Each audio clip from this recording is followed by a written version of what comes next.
Hello students, welcome to this class, and here we are going to continue the methods of polymerization. So now we are going to look about the heterogeneous polymerization.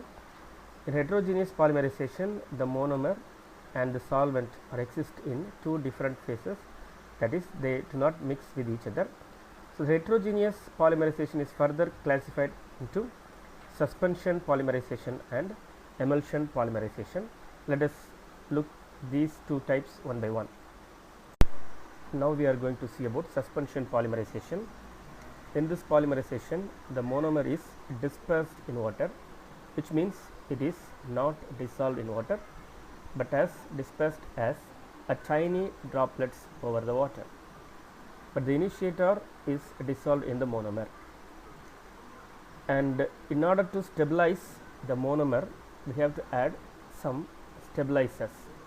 So if the monomer is allowed to stand for a long time, then it gets agglomerates or it can coalesce. Therefore, in order to keep the monomer in the dispersion phase, we have to add stabilizers like polyvinyl alcohol or methyl cellulose. The next step is to polymerize the monomers. So after polymerization, the product obtained is in the form of a granular bead. Because the monomer is dispersed as a tiny droplets, the polymerization reaction also takes place inside the monomer droplets. The product obtained is formed as a granular bead. The product is insoluble in water, since the monomer is also not soluble in the water, and it is also known as PL polymerization or granular polymerization or bead polymerization, because the product is in the form of a bead. In this diagram, you can see the initiator in a orange dot and the monomer droplet. Inside the monomer droplet, the initiator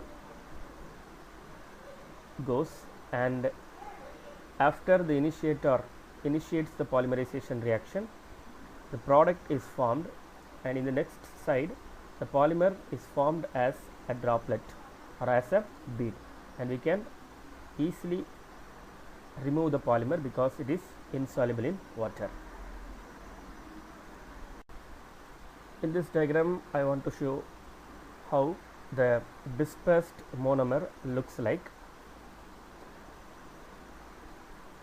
And now when you add the monomer in the water phase, but here I have shown in the reverse order. So the oil phase, that means the monomer is taken in the beaker and we add the solvent, that is water. So dispersion takes place and the monomer is formed as a tiny droplet. After polymerization, the polymer is also formed, which is also in the form of a bead. Now we are going to see about suspension polymerization. Here water is taken in a beaker and which is placed in a thermostat along with the agitator. Now the monomer is poured and the monomer does not mix with the water, so it is shown in a green shade. Now the initiator along with the suspending agents are added into this monomer. The initiators are shown in a red color dot. So after this step, the agitator agitates and this mixture forms a tiny droplets of monomer. So now you can see the reaction proceeds. So the initiator starts the reaction, and now the monomer adds to the another monomer one by one to form a polymer chain. And as we know, in this polymerization, the polymer obtained is in the form of a bead. So a bead like structure of polymer is being formed. So once the polymer is formed, it can settle at the bottom, and we can remove this polymer by using the method of evaporation, or we can remove it by using precipitation.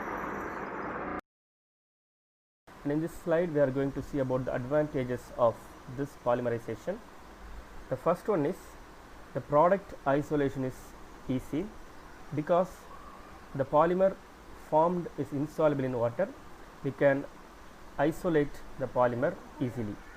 The second one is agitation is very easy, because we are using water as a solvent, so viscosity is very less, and therefore the temperature control is also very easy.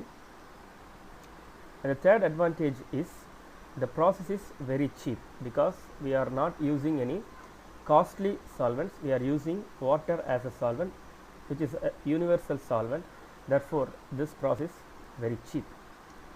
And the disadvantages of this polymerization are, this process can be adopted only for water insoluble monomers.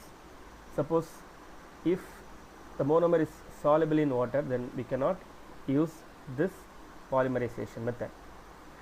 The next disadvantage is it cannot be used for tacky polymers such as elastomers because of the tendency for agglomeration.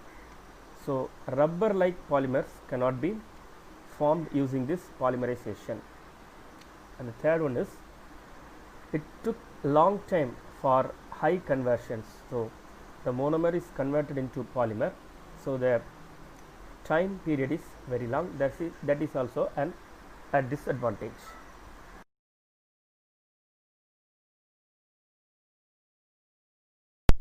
Now we are about to see emulsion polymerization. Emulsion means a mixture of two or more immiscible liquids. Hence, in an emulsion, one liquid is dispersed over the other liquid. So in an emulsion polymerization, the system consists of a water insoluble monomer, a surfactant, and an initiator. The example for surfactants are soaps and detergents. Initiators may be potassium persulfate or hydrogen peroxides. In emulsion, the monomer is dispersed not as a droplets but as uniform emulsion. The presence of surfactants helps the monomer stabilized in the emulsion. The surfactant molecules present in the system gather together to form an aggregate which is known as micelles. The interior of the micelle is filled by the monomer because the monomer is soluble inside the micelle and the monomer is not soluble in the solvent. The polymerization starts in the interior of the micelle. So after the polymerization, the polymer formed is dispersed in the aqueous phase, which is called as latex. Once the polymer is formed, it can be used for making adhesives, paints, etc. So in the diagram you can see the monomer as a small ring and the initiator as a pink dot. The surfactant molecules are shown as a green bead attached to a line. So in the left side of the diagram, a large glass tank is shown, and in which the initiator and the micelles are formed. The shape that is suppose you can see that like a coronavirus structure, and that is the structure of the micelle. The inside the micelle, the monomer is attached. So after the polymerization is over, the polymer is formed inside the micelle, and once the polymer is formed, the micelle structure is break down and the polymer can be separated out. In this video we are going to study about emulsion polymerization. The purple color balls are the monomers which are dissolved in an inert solvent.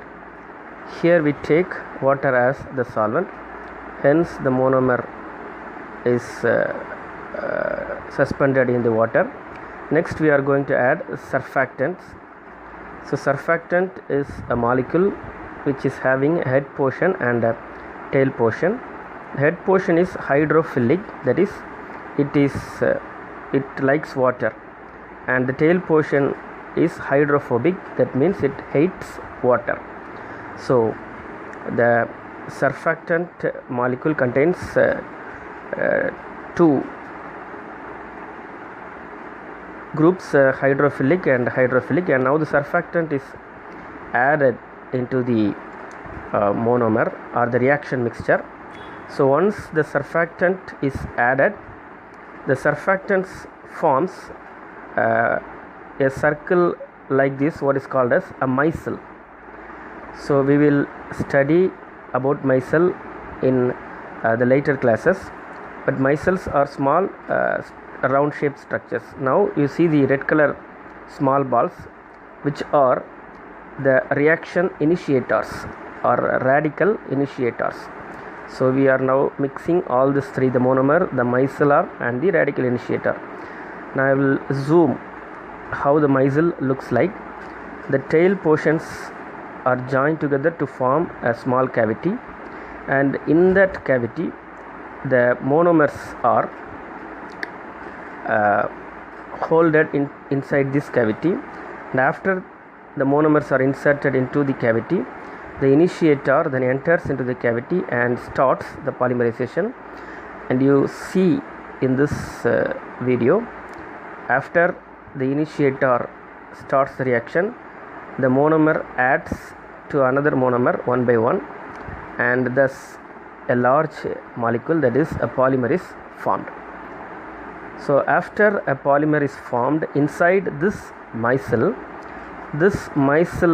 is breakdown, and now you can see the breakdown of each surfactant molecule. The micelle is breakdown, and now the two polymers having chain initiator comes together and finish the polymerization reaction. So in short, we add monomer and water, that is a heterogeneous medium, and we add the surfactant, and finally we add the initiator to give the polymer. Now we are going to see about the advantages of this polymerization. We can get high molecular weight polymers in a very less time.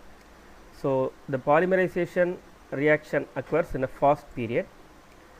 And the next advantage is the heat removal is very easy because we are using water as a solvent. Therefore, the heat produced in the system can be removed easily.